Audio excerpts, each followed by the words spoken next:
오늘의 주요 뉴스입니다. 6대 광역시 기초단체장을 중앙정부가 임명하는 지방행정체제 개편안이 의결돼 울산 정가에서도 반발이 커지고 있습니다. 롯데그룹이 시교육청에 과학관을 기부한 뒤 일부 체험관을 홍보관처럼 활용해 논란을 빚고 있습니다. 직접 집으로 찾아가 무변호 의료 행위를 하는 경우가 늘어나 주의가 요구됩니다. 국내 최대 규모의 억새 군락지를 자랑하는 영남 알프스 하늘 억새길이 준공을 앞두고 공개됐습니다. 여러분 안녕하십니까? 4월 19일 목요일 UBC 굿모닝 울산입니다. 울산 지역은 오늘 흐린 날씨를 보인 뒤 밤늦게 5mm 미만의 비가 내리겠습니다. 기온은 아침 최저 8.6도를 보인 데 이어 낮 최고 17도로 일교차 큰 날씨가 예상됩니다. 내일도 흐린 가운데 아침 최저 10도, 낮 최고 16도가 되겠다고 울산기상대는 예보했습니다. 주말을 앞둔 내일도 한때 비가 오겠다고 기상대는 내다봤습니다. 서울을 제외한 6개 광역시의 구청장과 군수를 정부가 임명하고 또 기초의회를 폐지하는 방안이 추진되자 지역에서도 반발이 확산되고 있습니다. 풀뿌리 민주주의의 근간을 바꾸는 일이어서 논란이 커질 전망입니다. 보도에 선우석 기자입니다. 대통령 직속 지방행정 체제 개편 추진위원회의 결정이 알려지자 울산 지역 기초단체장들도 긴급 모임을 갖고 강력히 반발하고 나섰습니다. 이들은 이번 결정이 풀뿌리 민주주의의 근간을 흔드는 발상이라며 반대 입장을 분명히 했습니다. 자치구군과는 한마디 상의도 없이 자치구제 개편안을 심의 의결한 것은 절차상의 중대한 하자이며 지역 분열을 조장하는 또 울산 지역 구군의회도 기초의회 폐지 방침에 반대하는 입장을 금명간 공식 발표할 예정입니다. 앞서 지방행정체제 개편 추진위원회는 지난 13일 6대 광역시 기초단체장 관선제 실시와 특별시와 광역시의 기초의회 폐지, 그리고 10개 자치구 통합 등을 담은 개편안을 의결했습니다. 기초자치단체의 반발로 광역행정이 어렵고 구군별로 재정 격차가 심하다는 게 이유지만 정착 단계에 접어든 지방자치제를 졸속 개편하는 그런 지적이 많습니다. 기존의 제도를 근본적으로 바꾸는 부분이기 때문에 심각할 거라는 생각하에 정말 심도 있고 신중한 합의 도출에 대한 철저한 노력이 필요하다라는 것을 울산 시민연대 등 시민단체들도 성명을 내고 시행 20년을 맞은 지방자치제를 고작 석 달간의 검토만으로 뒤집는 것은 문제가 있다며 이번 결정을 철회할 것을 요구했습니다. 지방행정체제 개편안은 국회 법률 개정 절차 등을 거쳐 2년 뒤 지방선거부터 도입될 예정이지만 전국적으로 반발이 커서 시행 여부는 불투명한 실정입니다. UBC 뉴스 선우석입니다.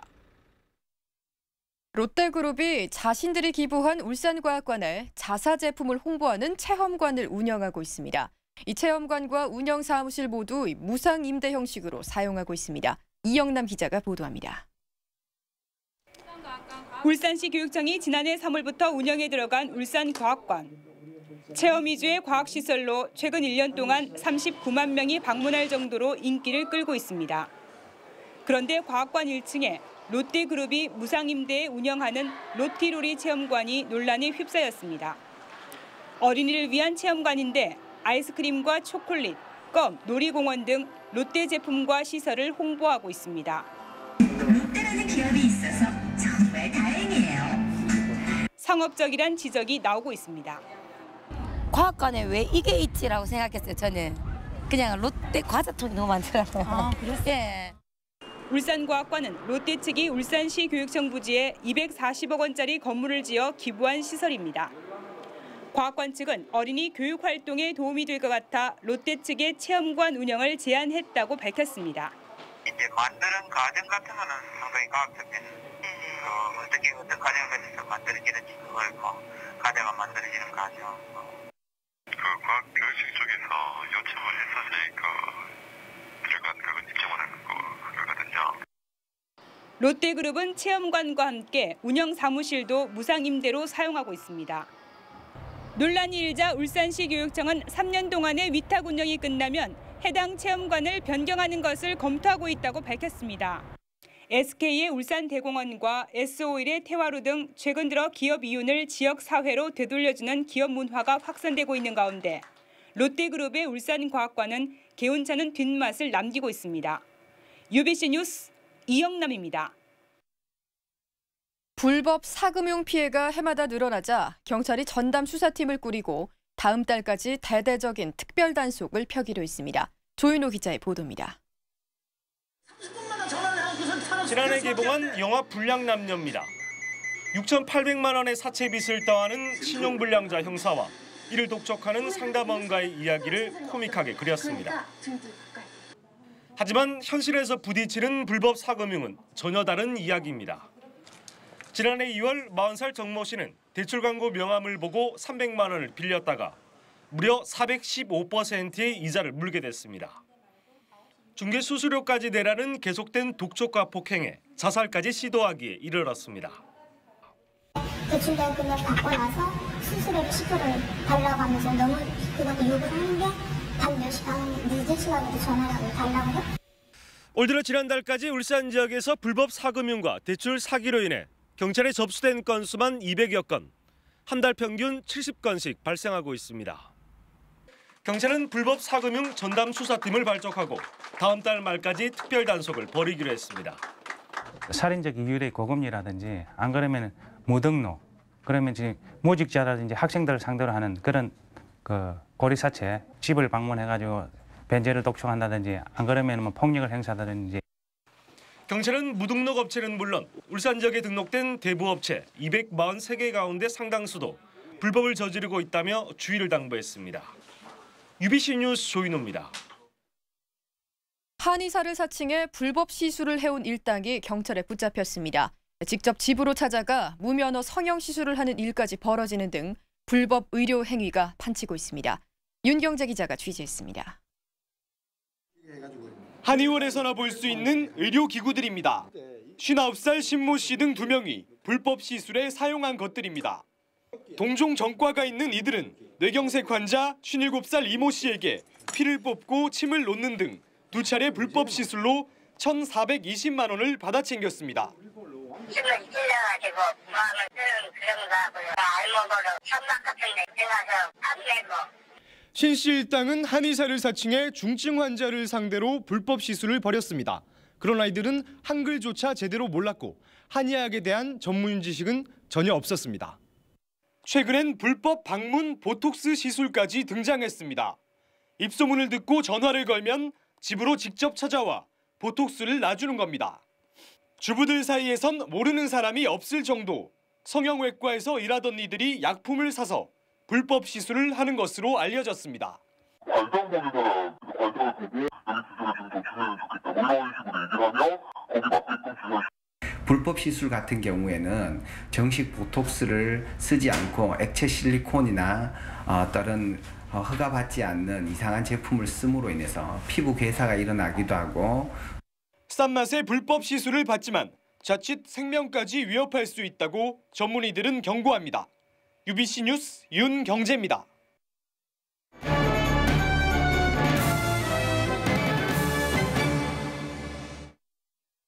장애인의 날을 맞아 장애인 정책을 짚어보는 연속기획, 오늘 그 3번째 시간으로 시각장애인들의 취업 현장을 찾아 장애인들의 취업 실태를 취재했습니다. 이다루 기자입니다. 시각장애인 복지관 물리치료실에서 안마사로 일하는 남현관 씨. 지난 1985년 35살 젊은 나이에 산재사고로 실명한 남 씨는 오랫동안 시리에 빠져 있었지만 11년 전 안마사 자격증을 딴 뒤 새로운 삶을 살고 있습니다. 비록 장애를 입었지만 제 스스로 일을 할 수 있다는 게 또 치료를 하다 보면 환자들이 고침을 받고 감사하다고 또 그렇게 돼서 참 보람스럽고요.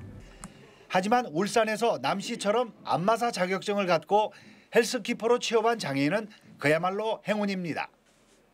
서울과 부산 등 다른 대도시에서는 헬스키퍼 사업이 다양한 분야에서 운영되고 있지만 산업도시 울산 지역 기업체에서 이 같은 시스템을 이용하는 곳은 백화점 단 한 곳밖에 없습니다. 때문에 울산 지역 시각장애인 4,700명 가운데 안마사 자격증 소지자는 160명에 불과하고 그나마 취업한 사람은 절반 수준에 머물고 있습니다. 대부분 취업을 위해 자격증을 획득했지만 장애인에게 주어지는 일자리는 턱없이 부족하기 때문입니다.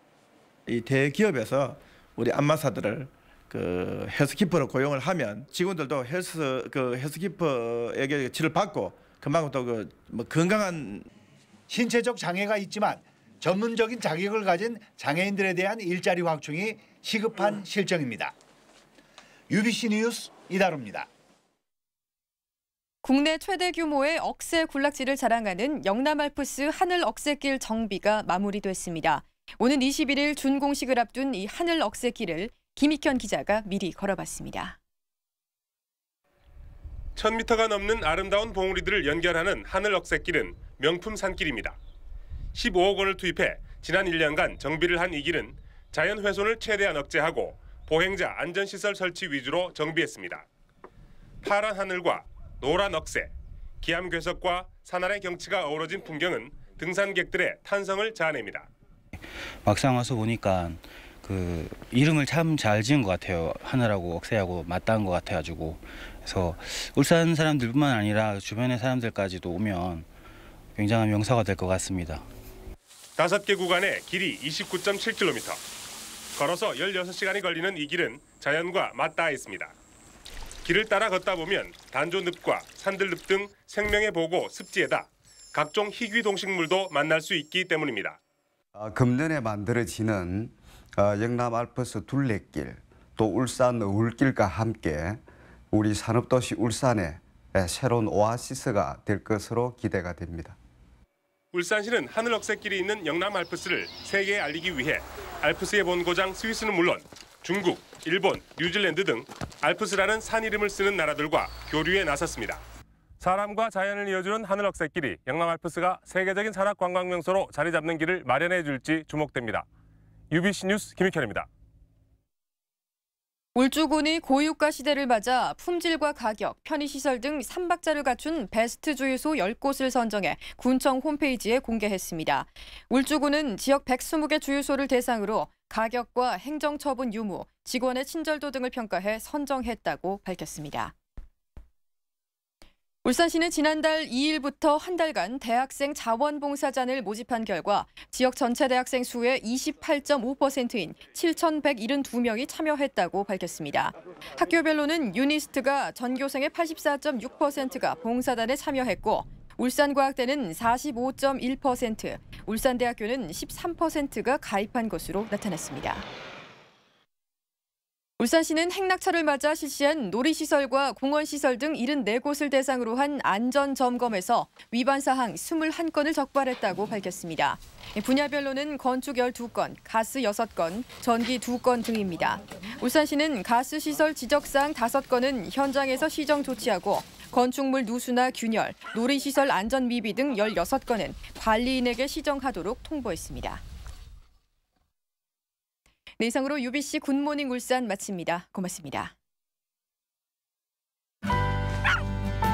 알람, 유튜브, 티스토어. 이젠 널 3D로 보고 아이콘으로 간직할래. 내 맘대로 만들어가다.